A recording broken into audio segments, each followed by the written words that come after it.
அன்பார்ந்த நேயர்களே, கை விரல்களுக்கு அதிகமாக வேலை கொடுக்கும்போது கை விரல்களில் வலி வரும். நம் பாரம்பரிய மருத்துவத்தின் மூலம் வீட்டில் உள்ள எளிதில் கிடைக்கக்கூடிய பொருட்களை கொண்டு ஒரு தைலம் தயார் செய்து அந்த விரல்களின் மீது பூசி வரும்போது அந்த வலியானது படிப்படியாக குறையும். இந்த தைலம் தயார் செய்வதற்கு நமக்கு தேவையான பொருட்கள்: கொடிவேலி, வெற்றிலை சாறு, சாம்பிராணி மற்றும் புங்கன் எண்ணெய். நாம் எடுத்து வைத்துள்ள பொருட்களின் மருத்துவ குணங்களை பற்றி பார்க்கலாம். கொடிவேலில் உள்ள சத்துக்கள் எலும்புகளில் ஏற்படக்கூடிய வலியை போக்கக்கூடியது. குறிப்பாக கை விரல்களில் ஏற்படக்கூடிய வலியை போக்கக்கூடிய தன்மை உடையது. கை கால்களில் ஏதேனும் வலி இருக்கும் போது கொடிவேலி பற்றியை தூள் செய்து கால் தேக்கரண்டி அளவிற்கு சாப்பிட்டு கொண்டு வரும்போது எலும்புகளுக்கு பலத்தை கொடுக்கக்கூடியது. வெற்றிலையில் உள்ள சத்துக்கள் நடுக்குவாதம், பாரிசவாதம், பக்கவாதம் போன்ற பல வாத நோய்களை போக்கக்கூடியது. உடலானது அதிக குளிர்ச்சி அடையும் போது நடுக்கம் ஏற்படும். அந்த நடுக்கத்தை போக்குவதற்கு 2 வெற்றிலை, 2 மிளகு இவற்றை நன்றாக வாயில் வைத்து மென்று சாப்பிடும்போது அந்த குளிர் படிப்படியாக குறையும். உடல் நடுக்கம் போவதோடு உடலில் ஏதேனும் வலி இருந்தாலும் அந்த வலி படிப்படியாக குறையும். முக்கியமாக வெற்றிலையில் உள்ள சத்துக்களானது பாரிசவாதம், பக்கவாதத்தை போக்கக்கூடியது. வாத நோய் அதிகமாக இருந்தால் அந்த வாதத்தன்மையை நீக்கி உடல் வலியை போக்கக்கூடிய மருத்துவ குணத்தை வெற்றிலை சாறு பெற்றுள்ளது. அடுத்ததாக நாம் பார்க்கக்கூடிய பொருள் சாம்பிராணி. சாம்பிராணி ஒரு மிகச்சிறந்த மனமூட்டியாக செயல்படுவதோடு சுவாச உறுப்புகளை பாதுகாக்கக்கூடியது. அதை போல இந்த சாம்பிராணியை ஏதேனும் ஒரு எண்ணெயில் தைலமாக காய்ச்சி உடல் முழுவதும் பூசி தேய்த்து வரும்போது உடலில் ஏற்பட்டுள்ள அனைத்து விதமான வலிகளையும் போக்கக்கூடியது. சுளுக்கு ஏற்பட்டுவிட்டால் பழைய புளி, சாம்பிராணி இவை இரண்டையும் ஒன்றாக சூடேற்றி அந்த சுளுக்கு ஏற்பட்டுள்ள இடத்தில் பற்று போடும்போது சுளுக்கு படிப்படியாக குறையும். சுளுக்கினால் ஏற்பட்டுள்ள வலியும் படிப்படியாக குறையும். முக்கியமாக சாம்பிராணி உடல் வலியை போக்குவதற்கும் எலும்புகளில் ஏற்பட்டுள்ள வலியை போக்குவதற்கும் சிறந்த முறையில் பயன்படக்கூடியது. அதை போல புங்கன் எண்ணெயானது உடல் வலியை போக்கக்கூடியது. நாம் எந்த ஒரு உடல் வலி தைலம் தயார் செய்தாலும் புங்கன் எண்ணெயில் தயார் செய்து அந்த தைலத்தை உடல் முழுவதும் சூடு பறக்க தேய்க்கும் போது உடலில் ஏற்பட்டுள்ள அனைத்து விதமான வலிகளும் பறந்தோடிவிடும். இந்த பொருட்களை கொண்டு ஒரு தைலம் தயார் செய்ய போகின்றோம். இந்த தைலம் தயார் செய்வதற்கு நாம் எடுத்து வைத்துள்ள பொருட்களின் அளவுகளை பார்க்கலாம். கொடிவேலி வேர்பட்டை 15 கிராம், வெற்றிலை சாறு 2 தேக்கரண்டி, சாம்பிராணி 1/2 தேக்கரண்டி, புங்கன் எண்ணெய் 100 மில்லி. இந்த தைலம் தயார் செய்வதற்கு முதலில் புங்கன் எண்ணெயை ஒரு பாத்திரத்தில் எடுத்து லேசாக சூடேற்றவும். ஒவ்வொரு நாளும் ஒரு நோயை பற்றி பார்த்து வருகிறோம்.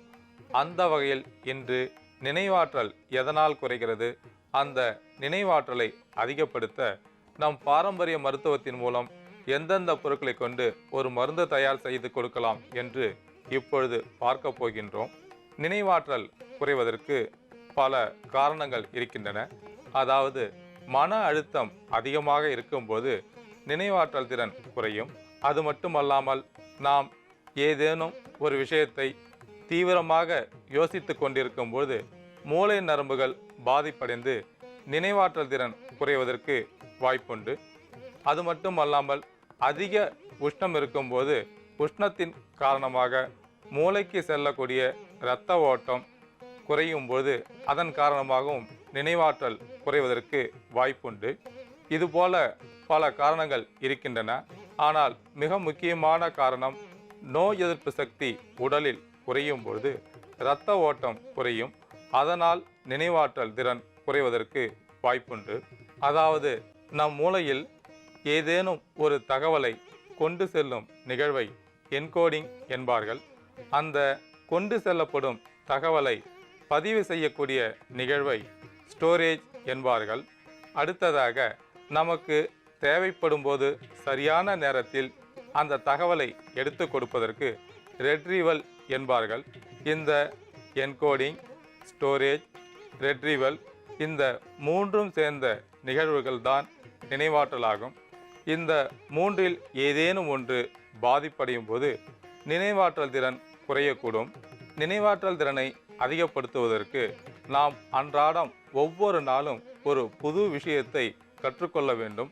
ஒவ்வொரு புது விஷயத்தை கற்றுக்கொள்ளும் போது மூளையானது நன்றாக செயல்படும். மூளைக்கு செல்லக்கூடிய இரத்த ஓட்டம் நன்றாக இருக்கும். உடலும் மனதும் எப்பொழுதும் புத்துணர்ச்சியுடன் காணப்படும். மூளை சிறப்பாக செயல்படுவதற்கு நாம் உண்ணக்கூடிய உணவில் ஃபோலிக் அமிலச்சத்து, போரான் சத்து இவற்றை அடிக்கடி எடுத்துக்கொள்ளும் பொழுது நினைவாற்றல் திறன் அதிகரிக்கும். அதாவது பசலைக்கீரை, பாலக்கீரை, வெண்டைக்காய், கோவக்காய், ஆப்பிள், மாதுளை, பாதாம் பருப்பு, பிஸ்தா பருப்பு, சாரப்பருப்பு, அக்ரூட் பருப்பு இவற்றை தினசரி உணவோடு சிறிதளவு சேர்த்து சாப்பிட்டு கொண்டு வரும்போது உடலுக்கு தேவையான விட்டமின் சத்துக்கள் கிடைக்கும். அது மட்டும் அல்லாமல் ஃபோலிக் அமிலச்சத்தும் போரான் சத்தும் மிகுதியாக கிடைக்கும்போது இரத்த ஓட்டம் சீராகும். மூளைக்கு செல்லக்கூடிய இரத்த ஓட்டம் சீராகும் பொழுது நினைவாற்றல் திறன் அதிகரிக்கும். பள்ளி மாணவர்கள் நன்றாக படித்து தேர்வில் நல்ல மதிப்பெண்கள் பெறுவார்கள். அது மட்டும் அல்லாமல் வீட்டில் இருக்கக்கூடிய ஆண்கள், பெண்கள் அவர்களுக்கும் நினைவாற்றல் திறன் அதிகரிக்கும். நம் வீட்டில் இருக்கக்கூடிய செல்ல குழந்தைகளாக இருந்தாலும் சரி, பெரியவர்களாக இருந்தாலும் சரி, அவர்களுக்கு நினைவாற்றல் திறன் குறையும் போது நம் பாரம்பரிய மருத்துவத்தின் மூலம் எந்தெந்த பொருட்களை கொண்டு ஒரு மருந்து தயார் செய்து கொடுத்து அந்த நினைவாற்றல் திறனை அதிகப்படுத்த முடியும் என்று இப்பொழுது பார்க்க போகின்றோம். இந்த மருந்து தயார் செய்வதற்கு நமக்கு தேவையான பொருட்கள் கொம்பு மஞ்சள், வசம்பு, ஓமம், நெல்லிப்பொடி மற்றும் நாட்டு சர்க்கரை. இந்த பொருட்களில் அடங்கியுள்ள மருத்துவ குணங்களை பற்றி இப்பொழுது பார்க்க போகின்றோம். பொதுவாக மஞ்சள் என்றாலே கிருமி நாசினியாக செயல்படக்கூடியது, மங்களகரமான பொருள். இந்த மஞ்சள் செடியில் உள்ள இலைகளானது தோல் பகுதியில் ஏற்பட்டுள்ள பல பாதிப்புகளை சரி செய்யக்கூடியது. பொண்ணுக்கு வீங்கி என்று சொல்லக்கூடிய அம்மை வரும்போது மஞ்சள் இலையை தீநீராக்கி பருகி வரும்போது அந்த பொண்ணுக்கு வீங்கியின் தாக்கம் படிப்படியாக குறையும். அது மட்டும் அல்லாமல் தோல் பகுதியில் ஏதேனும் கட்டி, வீக்கம் போன்ற பாதிப்புகள் இருக்கும்போது மஞ்சள் இலையை எடுத்து நன்றாக நீர் விட்டு அரைத்து அந்த கட்டி வீக்கத்தின் மீது பற்று போடும்போது அந்த கட்டி வீக்கம் படிப்படியாக குறையும். சர்க்கரை நோயால் பாதிப்படைந்தவர்களுக்கு மஞ்சள் தூள் 2 சிட்டிகை, நாவல் கொட்டை பொடி அரை தேக்கரண்டி இவற்றை நீரில் கரைத்து காலையில் வெறும் வயிற்றில் சாப்பிட்டு கொண்டு வரும்போது அந்த சர்க்கரையின் தாக்கமானது படிப்படியாக குறையும். நீண்ட நாள் தலைவலி இருக்கும்போது நாட்டு பசும்பாலில் 2 சிட்டிகை மஞ்சள் தூள், 5 மிளகு இவற்றை நன்றாக கொதிக்க வைத்து அந்த பாலை காலையில் வெறும் வயிற்றில் சாப்பிட்டு கொண்டு வரும்போது நீண்ட நாள் தலைவலி படிப்படியாக குறையும். மஞ்சளானது இரத்தத்தில் அதிகப்படியாக உள்ள மாசை வெளியேற்றக்கூடியது, இரத்த ஓட்டத்தை சீராக்கக்கூடியது, இதய துடிப்பை சமன் செய்யக்கூடியது, மூளைக்கு செல்லக்கூடிய இரத்த ஓட்டத்தை சீராக்கி நினைவாற்றல் திறனை அதிகப்படுத்தக்கூடிய ஆற்றல் மஞ்சளுக்கு உண்டு என்பதால் நாம் கொம்பு மஞ்சளையும் எடுத்து வைத்துள்ளோம். அடுத்ததாக நாம் பார்க்கக்கூடிய பொருள் வசம்பு. வசம்பானது பிள்ளை வளர்ப்பான் என்று சொல்வார்கள். அதாவது சிறு குழந்தைகளுக்கு எந்த விதமான நோய் வந்தாலும் முதலில் வசம்பை தேனில் உரைத்து நாவில் தடவுவார்கள். குழந்தைகளுக்கு தெரியாமை இருக்கும்போது அடிக்கடி வாந்தி எடுப்பார்கள். அப்பொழுது இந்த வசம்பை தேனில் உரைத்து நாவில் தடவும் போது வயிற்று பகுதியில் உள்ள வாயு வெளியேறும். வயிற்றில் உள்ள அந்த பாலானது ஜீரணம் செய்யப்பட்டு மறுபடியும் பசி எடுக்கும். குழந்தைகள் நன்றாக பால் குடிப்பார்கள்.